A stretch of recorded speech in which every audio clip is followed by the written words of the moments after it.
Good afternoon, I'm Tommy Farrell with your NCC Sports Update. We start off this segment with breaking news coming out of New England. Patriots wide receiver Julian Edelman is facing a 4-game suspension for violating the NFL's PED policy. 1,944 wins. That's the number of combined wins between Coach K and Coach Boeheim. Welcome to NCC Sports, I'm Tommy Farrell. If Orange fans look closely, they can see the bubble, but they need a resume win over Duke. I'm Tommy Farrell with News Center 16 Sports.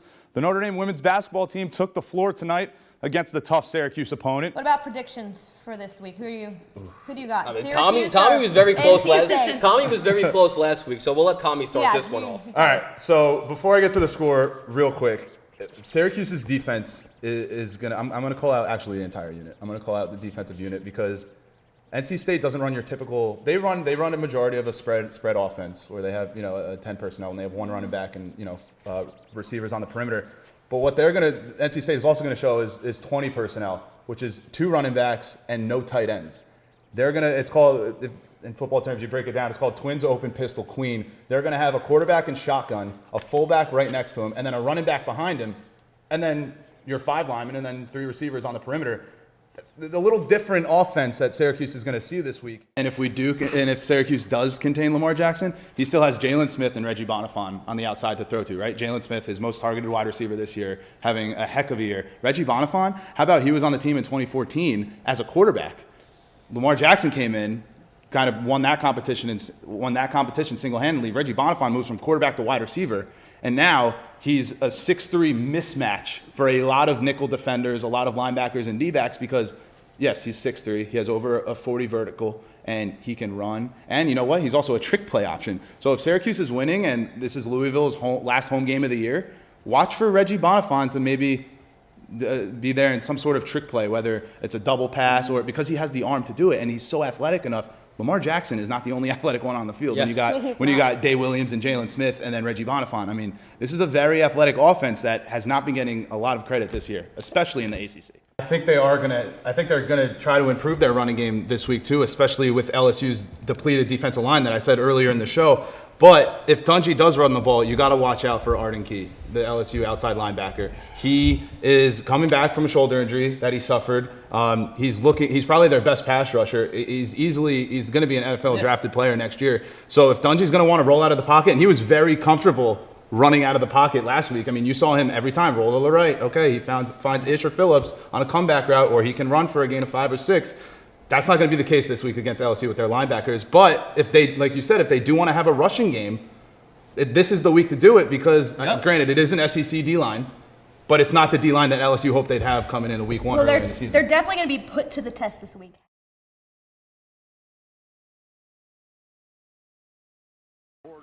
A rematch of last year's championship. Clemson, the first-ranked team in the nation, and Alabama dangerously ranked 4th.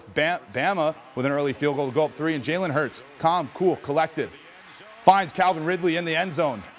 First touchdown of the game, roll tied up 10-zip.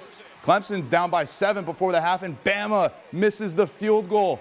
Dabo Swinney's pretty happy after that one. Can Clemson make a comeback in the second half? Let's find out. Kelly Bryant, oh no. He's hit throwing the ball. How about the big man, Deron Payne, with the interception? Oh, too bad he couldn't get to the end zone. But wait, he's in at fullback. Jalen Hurts, the play-action pass, finds Payne in the end zone for the Bama touchdown. And Alabama doesn't look back as they win 24-6. The Roll Tide are going to their 3rd national championship in a row. 12 different players scored in the game for the Orange, including this ripper from freshman Tucker Dordevic. A lot of new faces in this SU offense, but not this guy. Look at senior Brandon Bomberry from the left wing. Another ripper for Cuse. They're on a roll. On the other end, a weird ground ball from Stephen Ruffus to extend the Orange lead. Not sure if that was intentional or not, but it doesn't matter. Ruffus finished with 3 goals and 2 assists. Well, we're going to have some more people score, right? Let's share it up. This time, Jamie Trimboli getting in on the action from the straightaway. And then we're going to go to the defensive side. Long pull. Nick DiPietro heaves from midfield, but Binghamton's goalie can't quite grab it. It's junior Nate Solomon. He's there to clean up the garbage. SU goes on to win 21-4. Matt Moyer out today with an injured ankle. Coaching staff hoping he'll be back for NC State. But let's get to the highlights. First half, Tyus Battle. Oh my goodness, the nasty step back 3. SU goes up 5. Battle is 3rd in the ACC for scoring, average 20 points a game. But this time, SU moving the ball around. If it ain't broke, don't fix it again. Battle from the wing, 4-3. Same spot, same shot. SU goes up 9. Just before half, some unselfishness from Frank Howard finds the big man, Pascal Chukwu, with the alley-oop. He finished with 7 and 11, 28-18 SU late in the first. Let's go to the second. Battle with the steal. He's cruising while listening to Coast Radio. What did the rim ever do to you, man? Come on, Tyus. SU leads by 12. Let's spread the wealth here. Barame Sidibe with no hesitation. The two-handed slam-a-jamma. We're going to go with 50 seconds left. SU's up 4. Wake Forest, Bryant Crawford nails a huge 3 to cut it within 1. And we're going to fast forward 20 seconds later, under 30 seconds now to play. Wake within 6. Crawford's floater denied by Chukwu. Battle comes away with it to put the icing on the cake. Battle finished with 34, and SU wins it 78-70.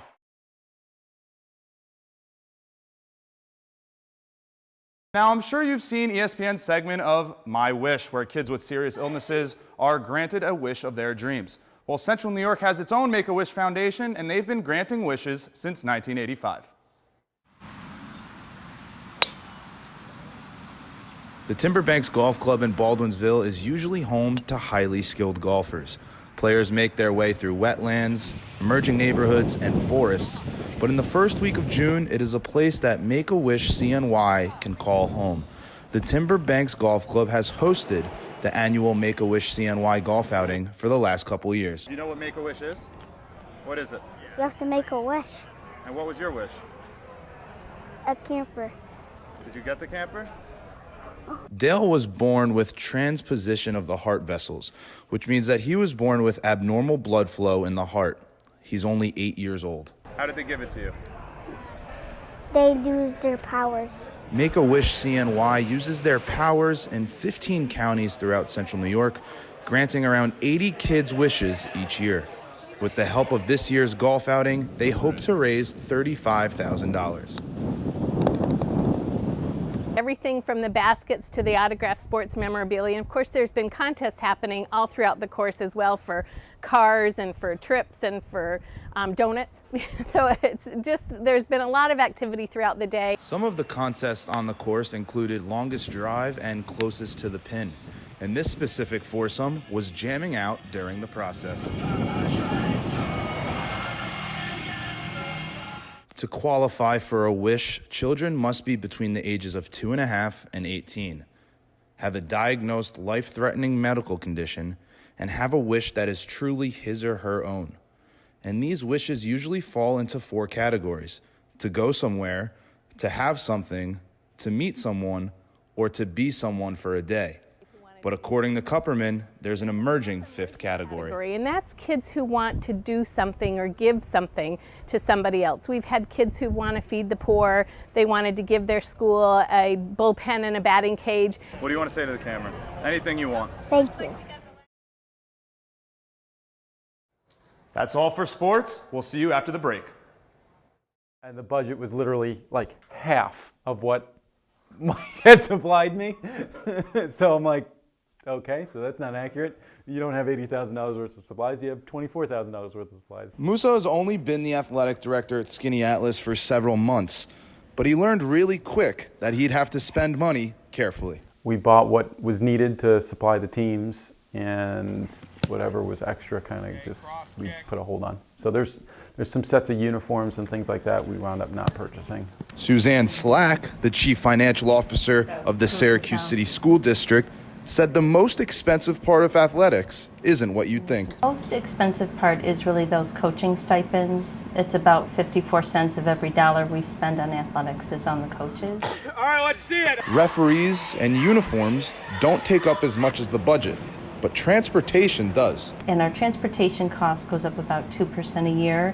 And it is expensive to bus the kids from building to building for practice if they're on a combined team, as well as transporting them to and from the competition. If the state comes out with new uniform rules and a district has to comply immediately, Slack says they'll find the money. For a school like Skinny Atlas, this is where booster clubs can help out. Because anything that we can't provide as a school district, the coaches can usually then work with the booster club to say, hey, what do you think about this?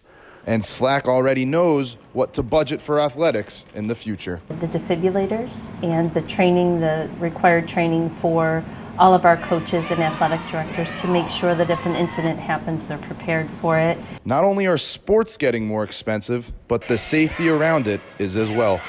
Tommy Farrell, NCC Sports. Lacrosse. In the snow? The Skinny Atlas Lakers won last year's state championship, and they're looking to defend their title this year. While doing so, the Lakers are finding time to have some fun in this crazy central New York weather. But that game in the snow also brought challenges. We had to change our scheme and we had to slow things down. Not as much passing because you just couldn't see the ball because of the snow.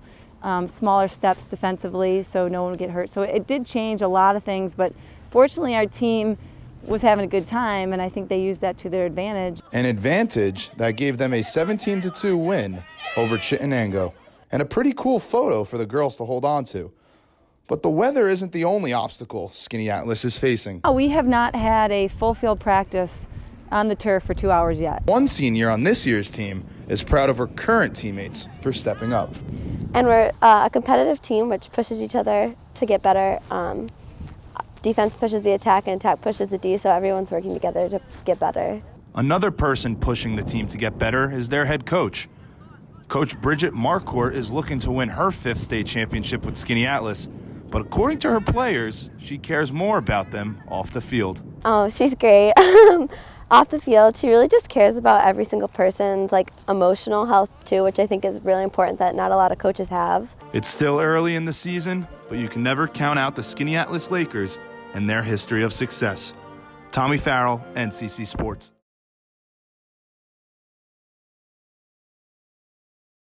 Good afternoon, I'm Tommy Farrell with your NCC Sports Update. We start off this segment with breaking news coming out of New England. Patriots wide receiver Julian Edelman is facing a 4-game suspension for violating the NFL's PED policy. Edelman will be appealing the suspension, so stay tuned to NCC Sports for updates on this story. And the 76ers have announced that they accepted the resignation of Brian Colangelo effective immediately. An independent investigation took place to see if Colangelo and his wife were the people behind anonymous Twitter accounts that posted information about the team and its personnel. Colangelo's wife admitted to doing so, and head coach Brett Brown will now oversee basketball operations on an interim basis as the team looks to find a new GM. SU senior Justyn Knight will be running for gold tomorrow night in Eugene, Oregon. Knight, who is a 3-time Male Athlete of the Year at SU, is returning to the 5,000-meter race where his personal best time of 13 minutes and 17 seconds ranks 9th on the NCAA all-time list. Knight is currently ranked 1st in the nation for the 5,000 meter. You can watch Justyn compete tomorrow night at 10:30 p.m. on ESPN3.